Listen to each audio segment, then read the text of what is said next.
Hello friends, welcome back to Neetu's world. అందరు ఎలా ఉన్నారండి? ఐ హోప్ మీరందరూ బాగున్నారని చెప్పి అనుకుంటున్నాను.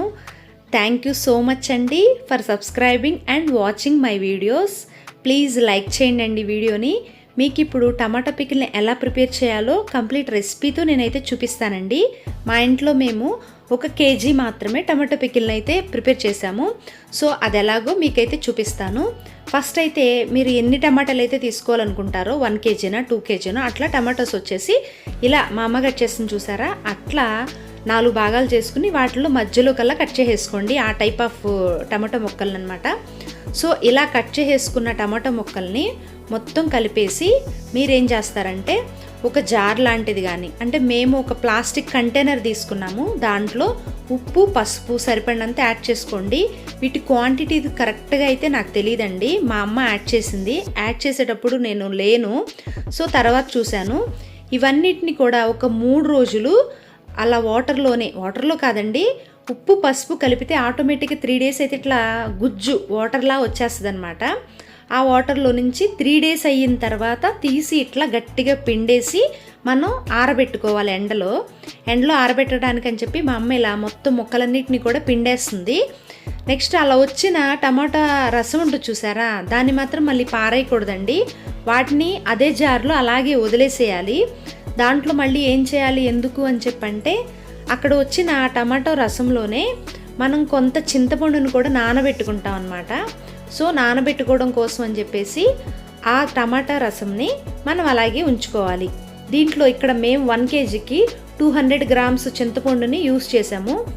ఇప్పుడు వచ్చిన టమాటా గుజ్జు ఉంటుంది కదా, దాంట్లోనే ఆ చింతపండుని వేసేస్తే ఇది కూడా 3 డేస్ నానబెట్టాలండి.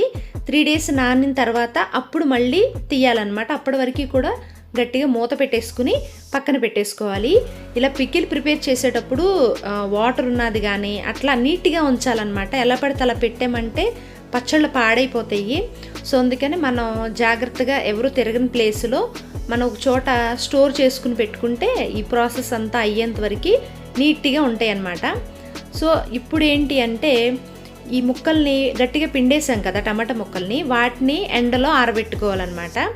ఎండలో కూడా ఒక 3 డేస్ ఆరబెట్టుకుంటే గలగలా ఆడుతుంది, అంటే దాంట్లో ఉన్న వాటర్ అంతా పోయి ముక్క గట్టిగా గలగలాడుతూ ఉంటాయి అన్నమాట. సో అలా అయ్యేంత వరకు అసలు ఎలాంటి తేమ అనేది ఉండకూడదు, ఉంటే కనుక పచ్చళ్ళు పాడైపోతాయండి. ఇలా చేసుకున్న పచ్చళ్ళు ఒక 1 ఇయర్ వరకు చక్కగా మళ్ళీ నెక్స్ట్ ఇయర్ ప్రిపేర్ చేసేంత వరకు మనం స్టోర్ చేసుకుని పెట్టుకోవచ్చు. సో మా అమ్మ ఆరబెడుతూ ఉంటే జోహి వచ్చేసి ఇవేంటి అని చెప్పి చూస్తూ ఆడుతున్నాడండి. ఇప్పుడు ఈ ప్రాసెస్ వచ్చేసి 3 డేస్ అయిన తర్వాత మీకు చూపిస్తున్నాను. 3 డేస్ అయ్యాక నానబెట్టిన చింతపండుని అంతా కూడా గట్టిగా పిండేసి మిక్సీలో వేస్తుంది మా అమ్మ. ఈ మిక్సీలో కూడా మనం తీసుకున్న టమాటో గుజ్జునంతా వేసేసి మెత్తగా మిక్సీ చేసేసుకోవాలండి.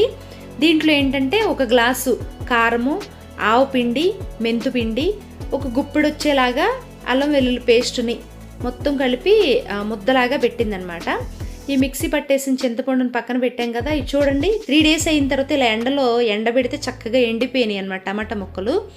ఇవన్నిటిని మనకు కావాల్సినవన్నీ ఈ మెజర్మెంట్స్లో చూసారా, 1-2 స్పూన్లు మెంతుపిండి, ఆవు పిండి వచ్చేసి 1 టీ గ్లాసులో సగం వరకు తీసుకుందనమాట. ఇప్పుడు ఇవన్నిటినీ కూడా మనం కలిపేస్తే ఇట్లా మిక్చర్ వస్తుందండి. ఇది 3 డేస్ నాని ఉంటుంది కదా, దీన్ని కూడా మనం 3 డేస్ అయిన తర్వాత టమాటో గుజ్జుని తీసాను చూసారా, అదే రోజు ఈ టమాటో ముక్కల్ని, ఆవు పిండి, మెంతు పిండి, ఉప్పు కారం ఇవన్నీ కలిపేసి 1 డే అలా పెట్టేసి నెక్స్ట్ డేకి తాలింపు వేస్తుంది మా అమ్మ. సో తాలింపు కోసం అని చెప్పేసి 4 to 5 స్పూన్స్ ఆయిల్ తీసుకోవాలి. ఆయిల్ అయితే సరిపోదండి, ఎక్కువ ఆయిల్ తీసుకుంటున్నాం ఏంటి అని చెప్పి అనుకోవద్దు. ఆయిల్ ఎంత ఎక్కువ ఉంటే పచ్చడి అంత నిలవ ఉంటుందన్నమాట. వెల్లుల్లి రెబ్బలు కూడా కచ్చాపచ్చగా కొంచెం దంచుకోండి, మంచి స్మెల్ వస్తుంది. ఇప్పుడు పచ్చిశనగపప్పు, వెల్లుల్లి, నెక్స్ట్ వాటిలో పాటు కొంచెం మీరు మెంతులు 2 మెంతులు కూడా వేసిందనమాట, మంచి స్మెల్ వస్తుందని చెప్పేసి. ఇవి కచ్చాపచ్చ దంచిన వెల్లుల్లిపాయలు అనమాట. ఇవన్నిటిని కూడా సిమ్లోనే పెట్టుకుని చక్కగా దోరగా వేగనివ్వండి. ఎండుమిరపకాయలు కూడా వేసేసిందండి. ఎండుమిరపకాయలు కూడా వేసిన తర్వాత కొంచెం బ్రౌన్ కలర్ వచ్చేంత వరకు కూడా ఆయిల్లో వేగనివ్వాలి. ఇలా వేగింది వేడివేడిగా ఉన్న పోపు పచ్చట్లో వేయకూడదండి. ఈ ఆయిల్ అంతా కూడా చల్లారిపోయిన తర్వాత, అంటే పూర్తిగా చల్లారాల్సిన అవసరం లేండి, జస్ట్ లైట్గా గోరువెచ్చగా, కొంచెం ఆవాలు కూడా వేస్తుందండి వీటిలో, గోరువెచ్చగా అయ్యేంత వరకు ఉండి అప్పుడు మనం ఏదైతే టమాటా ముక్కలు, ఆవు పిండి, మెంతు పిండి, ఉప్పు, కారం కలిపేసాం చూసారా, అవన్నీ కలిపి పెట్టుకుని ఒకరోజు అయిన తర్వాత నెక్స్ట్ డే మా అమ్మ వచ్చేసి తాలింపు వేస్తుంది. ఆ నెక్స్ట్ డే తాలింపు చేసిన ఆ గిన్నెలోకి ఈ ఆయిల్ని వేసేసుకోవాలి. ఇలా ఇంకా వేగుతూ ఉందన్నమాట. వీటిలో లాస్ట్గా ఫైనల్గా స్టవ్ ఆఫ్ చేసిన తర్వాత ఆయిల్ ఎలాగో వేడిగా ఉంటుంది కాబట్టి కొంచెం కరివేపాకు వేసుకోండి.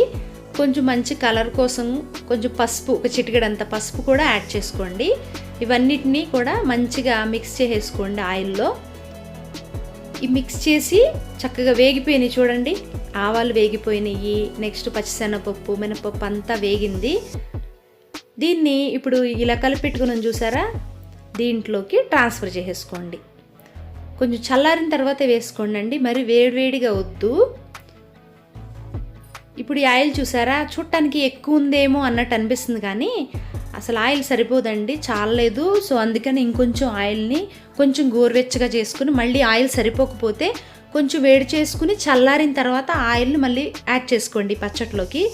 మాకైతే ఇక్కడ చూడటానికి మీకు ఎక్కువ అనిపిస్తుంది కానీ ఒకసారి గరిటెతో తిప్పేస్తే ఆయిల్ మొత్తం పట్టిందండి. ఇంకా మళ్ళీ ఇంకోసారి యాడ్ చేసాము. ఫైనల్గా ఆయిల్ అంతా కలిపిన తర్వాత చక్కగా మంచి టేస్టీగా ఉన్న టమాటా పికిల్ అయితే రెడీ అయిపోయిందండి. ఒకసారి రైస్లో కలుపుకుని తింటే టేస్ట్ మాత్రం చాలా బాగుందండి. కొత్త పచ్చళ్ళు ఏవైనా కూడా చాలా బాగుంటుంది. ఈ టమాటా పచ్చడి అయితే ఒక 2 రోజులు ఆగిన తర్వాత తింటే ఇంకా టేస్ట్ అనిపిస్తుంది. మీరు కూడా ప్రిపేర్ చేసుకోండి. మీకు ఎలా వచ్చిందో కామెంట్ చేయండి. వీడియో నచ్చితే లైక్, కామెంట్, షేర్.